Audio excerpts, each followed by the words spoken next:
So guys, we had a 2001 Subaru come in with a P0447. It's a Forester. And we had no power back here going to the vent valve up here. And this was intermittent over here. And look at this. Okay. It's all corroded. So here's the connector. It's all corroded.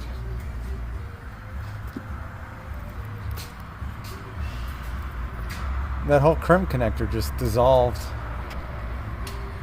So guys, fixed it. Now we have power going to both of them.